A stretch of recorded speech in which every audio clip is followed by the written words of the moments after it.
Got a stick from trail riding. What's going on, everyone? Hunter with Rebel Outdoors. Today I want to talk about some changes that I'm thinking about making for the overall build plans of this guy right here.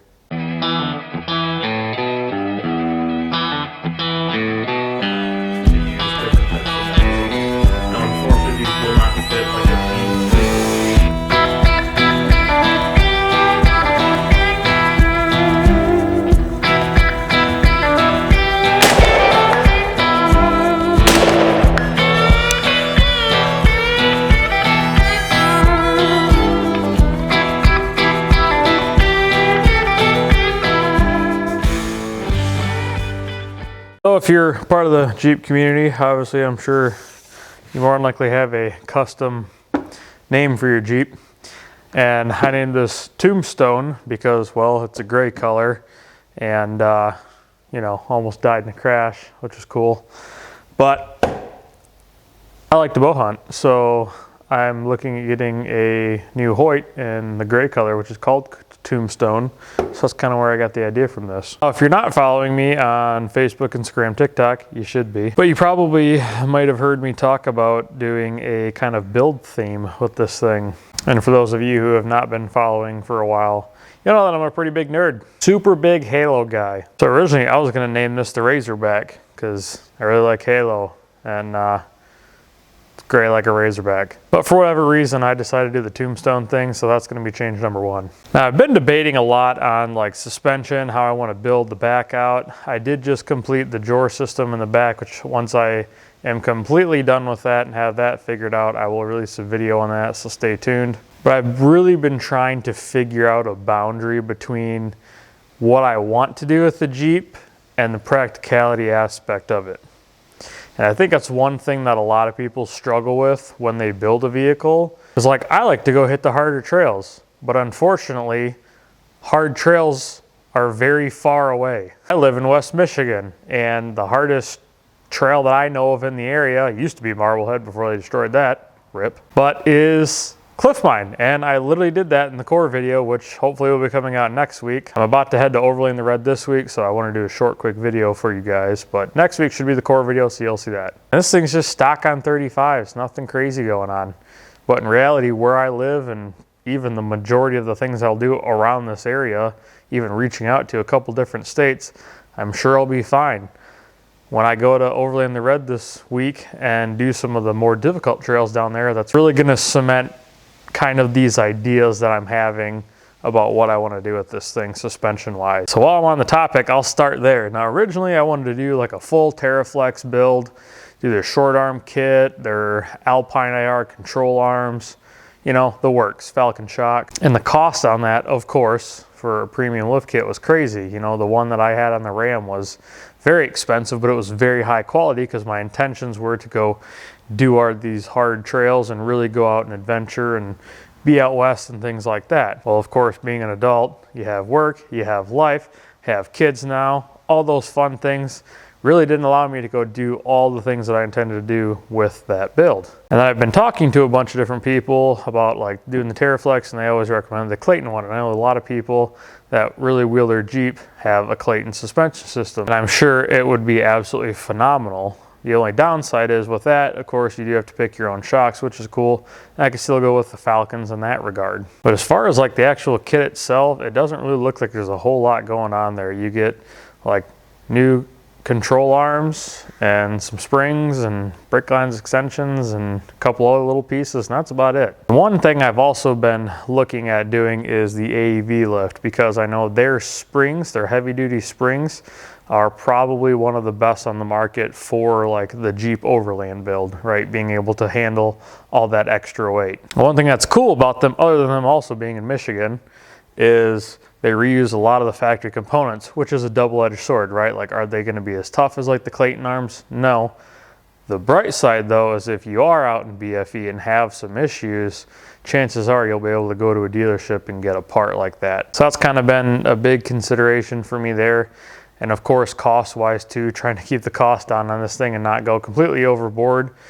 We just bought this new house. We got another little one on the way, so trying to mind the budget in that regard. The only thing that I'm kind of curious, and I'm trying to do a lot of research on that too, is I know you can run 37s, which is ultimately what I plan to do. However, I've also been on this kick where I want to see how much stuff I can do with just 35s, because again, ultimately where I live here, there's not really a whole lot of hard trails.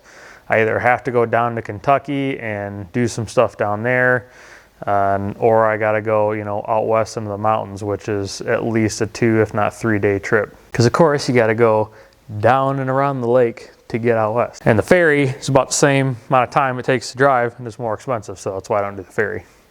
And because the Ram wouldn't fit on the ferry, this probably would. So with doing that AEV lift and running 35s on this, hopefully for as long as I can, I won't have to re-gear, so I'll save money there.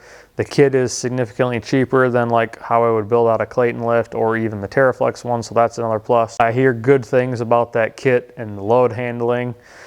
I hear hit or miss with the shocks. I think it depends what shock package you go with, which in my head, I would like to know if I could get the kit, run those Bilsteins. I know technically that's a 3-inch lift, and then like the Clayton's a 3.5. If I could do the 3.5 Falcons or get the 3-inch Falcons, I don't know. Can you do some research? If you know the answer to that, comment down below. All right, so let's talk about the bed of the Jeep. Now, originally I had planned to do a custom topper, do a rooftop tent, pretty much a very similar setup to how I had on the Ram. Now again, that thing was different because I could throw all kinds of weight in it and not really care. I wasn't really trying to watch the weight in that regard either because I had a heavy duty truck.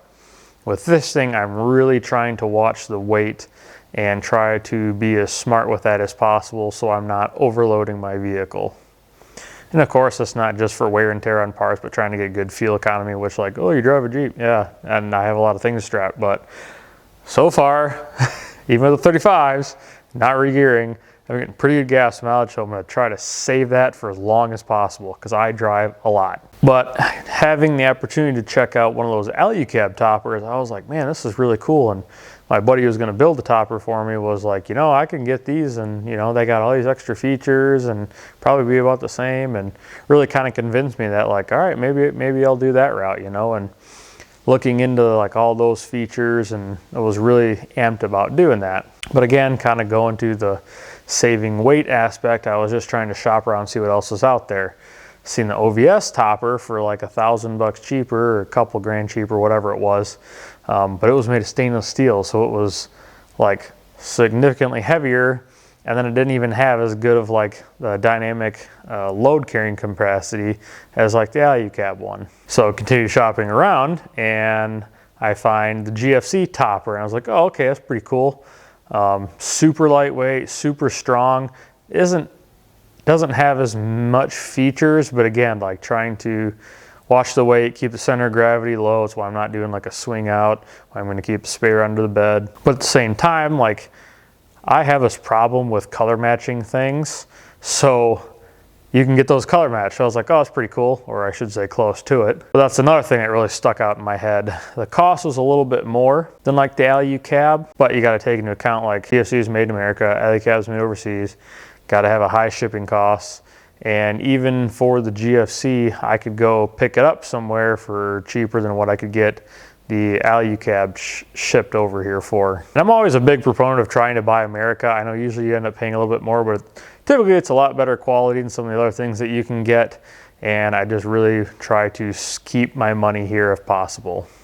So I've been trying to do that with a lot of different things, not just in the overlanding space. And of course, what is GFC mainly known for is their whole camper system. So I've never been a proponent for wedge tents. I tried my buddies out, really didn't like it. But after doing some more research on like the GFCs, I didn't realize how big that tent, just the sleeping area, actually is. And you know, you can still take like the freedom panels off of the Jeep, which is pretty cool. It kind of kills the roof rack idea, but I'm not really too about that because obviously I want to keep my center of gravity as low as possible. And I never really used the roof rack for anything besides like a solar panel, which I had planned on putting it on the tent anyway. So of course, you know, I get my tape measure out and I lay everything out on the floor, lay down like an idiot. Kind of figured out like, wow, this really isn't like a bad idea. Like I'm pretty sure we could make this work. Yeah, you don't have the cool like X lever tent where instead of having just a typical this, you know, it kind of springs it up a little bit like some of the other modern wedge tents. But again, there was like 90 inches of room on the mattress from top to bottom. And with having a growing family, I wanted to kind of get a little bit bigger tent. So that way, you know, just kind of buy once and be done with it. But at the same time, I think that GFC would have more than enough room. And of course, with that kind of design, you have the pass-throughs. So like when one of my kids gets a little older, she can sleep like down in the bed on the drawer system and be just fine. And again, the overall weight of that thing is insane. You know, the suck part about having like a rooftop tent on the topper or anything like that, or a bed rack, is those usually weigh like 200 plus pounds. All that weight is up pretty high. So that was another thing. And like anything, I've been looking at costs, you know, spending about $3 grand a rooftop tent, $4 grand on a topper. You know, you're probably about in the same market anyway. So those are probably the biggest changes that I've been thinking about making to this thing. Now, I would like to get a front stubby bumper with a recessed winch. Again, I still do kind of plan, at least I think, to do a custom hybrid steel aluminum one that would be pretty sweet. So that way I can kind of get max airflow to the grill of the Jeep. That way we never have to worry about any kind of overheating problems. And I can really use the most out of my front camera. I'm gonna go very light on the lighting. Probably should have worded that a little better. But very minimalist lighting setup. I've already bought a couple different things from Heretic from some of the other ideas that we had, but I'm working with them to hopefully get those swapped out to ones I'll be able to use on this current build. So stay tuned to the Instagram for that. So Overlay on the Red is going to be my about second to last big trip here. I'm planning a Drummond Island trip with some friends of mine for early December, late November time frame, probably early December. So hopefully that should be a fun time there. I know I kind of ruined Marblehead, but hopefully it's still fun. I'm sure it'll be a great time no matter what. So while I wait for me to make up my mind and then end up purchasing whatever avenue I go with, I'm going to be using the same ground tent I have been using and hopefully not be freezing my butt off here coming winter, because it's 51 degrees on this beautiful fall day here in Michigan. That will wrap this video up. If you guys have any ideas or experiences about any things I've talked about, please leave them in the description down below. I like hearing what you guys have to say and making conversation. I do have a Patreon now, so if you want to support the channel on a little bit more personal means, get some behind the scenes content, stuff like that, that link will also be in the description down below. If you're into all kinds of outdoor content like hunting, off-roading, homestead stuff, we just bought this new place. I'm going to do a lot of homesteading things, so if you're into that, please subscribe. Hit the little bell notification, get notified when I post videos every Sunday. And until then, we'll catch you guys in the next one.